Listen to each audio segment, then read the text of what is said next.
विधि अनुसार उचित समय पर राजा दशरथ के घर संतान जन्म का शुभ मुहूर्त आ पहुंचा और चैत्र मास के शुक्ल पक्ष की नवमी तिथि के मध्याह्न काल में, जब न अधिक सर्दी थी और न अधिक गर्मी, महाराज दशरथ की बड़ी रानी कौशल्या ने एक पुत्र को जन्म दिया।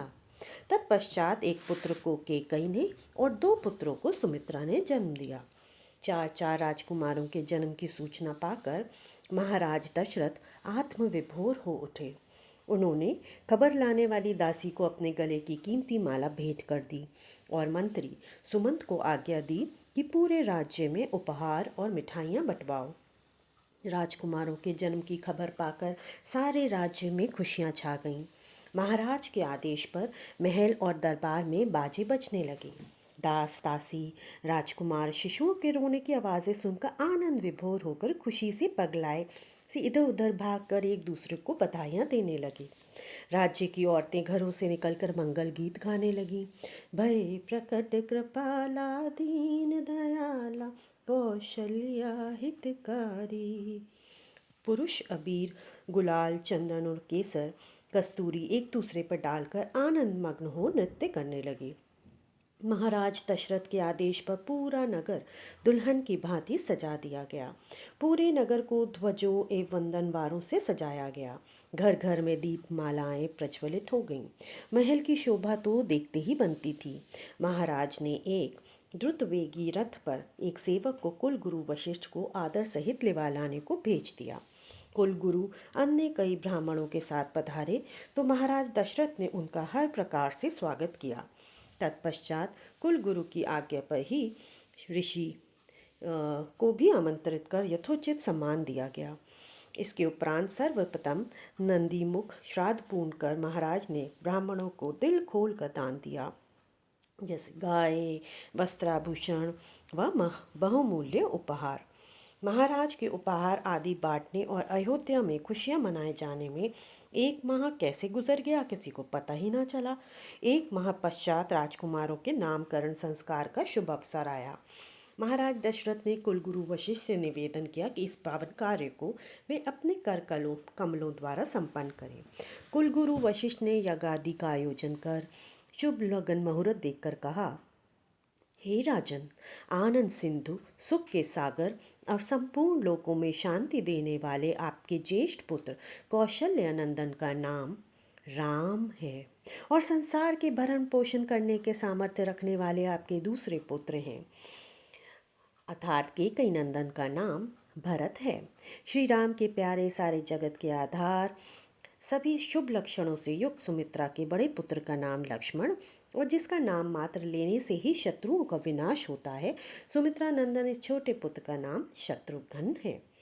हे राजन, तुम्हारे चारों पुत्र साक्षात परात्पर भगवान श्री हरि का अंश हैं। ये भक्तों के सर्वस्व और शिव के प्राण हैं। इस प्रकार कुलगुरु वशिष्ठ द्वारा चारों राजकुमारों का नाम संस्कार संपन्न हुआ। राजकुमारों का लालन पालन होने लगा और देखते ही देखते वे बढ़ने लगे। राम सांवले रंग के हैं। उनका रूप सलोना और मोहित कर देने वाला है। उनकी कमर में करघनी, भुजाओं में आभूषण, गले में मणियों की माला है, जिसके बीच लटकन एवं भृग चरण की शोभा देखकर तीनों माताएं पिता मोहित हो उठते हैं। माता केकई यूं तो सभी बालकों पर अपार स्नेह रखती हैं, किंतु श्री राम पर उनका विशेष स्नेह है। वे अपने हाथों से उन्हें स्नान कराकर उनका श्रृंगार करती हैं।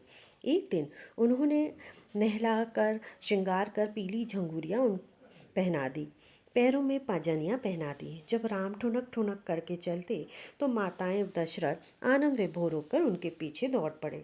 राम और तेज दौड़ते, पैजनिया की रुंझुन को मोह लेती। फिर जब माताएं थक कर रुक जाती और उन्हें बुलाती तो वे दौड़कर पिता की गोद में चढ़ जाते। इसी प्रकार की बाल लीलाएं करते राम माता पिता और अयोध्या वासियों को आनंद प्रदान कर रहे थे। माता कौशल्या कभी उन्हें दुलारती, कभी झूले में झुलाती, कभी आनंद से दिन व्यतीत होने लगे। एक बार माता कौशल्या ने श्री राम को स्नान कराया और श्रृंगार करके पालने में लिटा दिया। फिर स्वयं स्नान करके अपने कुल देवता की पूजा की और उन्हें भोग लगाया। फिर किसी कारणवश रसोई में चली गई। वहाँ से लौटकर पुनः पूजा स्थल पर आईं तो बालक को भोजन करते देखा। ढलती हुई कौशल्या वहाँ गईं जहाँ उन्हें सुला आई थीं। देखा कि श्री राम तो अपने स्थान पर सो रहे हैं। फिर आकर पूजा गृह में देखा तो श्री राम भोजन कर रहे हैं। ये देखकर माता कौशल्या का हृदय कांपने लगा। वे भयभीत हो गईं, सोचने लगीं कहीं मेरी मति भ्रम तो नहीं हो गया। ये देखकर बालक श्री राम मुस्कुराए और फिर उन्होंने माता कौशल्या को अपना विराट रूप दिखाया, जिसके एक एक रोम में करोड़ों ब्रह्मांड बसे थे। अनगिनत सूर्य, चंद्रमा, शिव, ब्रह्मा, अनेक पर्वत, नदियाँ, समुद्र, पृथ्वी, वन, काल, कर्म, गुण, ज्ञान स्वरूप आदि दिखाई दिए। और वे भी देखा जो किसी ने सुना भी नहीं था। ये सब देखकर कौशल्या जी की देह पुलकित हो गई। वे अपनी सुध बुध खो बैठी, मुंह से स्वर ना निकला। फिर नेत्र मूंद कर उन्होंने श्री राम जी के चरणों में सिर नवाया। कौशल्या माता की ऐसी हालत देखकर श्री राम जी फिर से अपने बाल रूप में परिवर्तित हो गए।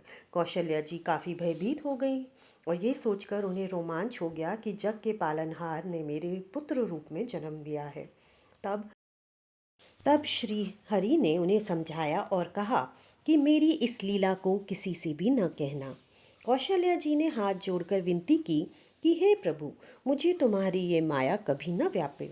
इसी प्रकार भांति भांति की लीलाएं करते और भक्तों को सुख पहुंचाते श्री राम सहित सभी भाई बड़े हो गए। जब राजकुमार कुछ और बड़े हो गए तो महाराज दशरथ ने कुल गुरु वशिष्ठ जी को आमंत्रित कर निवेदन किया कि चारों राजकुमारों का जनेऊ संस्कार संपन्न कराने की कृपा करें। इस प्रकार कुल गुरु ने शुभ मुहूर्त देखकर चारों राजकुमारों का यज्ञोपवीत संस्कार संपन्न कराया। कुछ समय बाद राजकुमार कुछ और बड़े हुए और धनुष बाण लेकर खेलने वाटिका की ओर जाने लगे। चारों वृक्षों पर लटके फलों को निशाना लगाकर बाण चलाते। भरत, लक्ष्मण, शत्रुघ्न तीनों को ही श्री राम से अगाध प्रेम था, किंतु लक्ष्मण तो बिल्कुल उनके दास हो गए थे।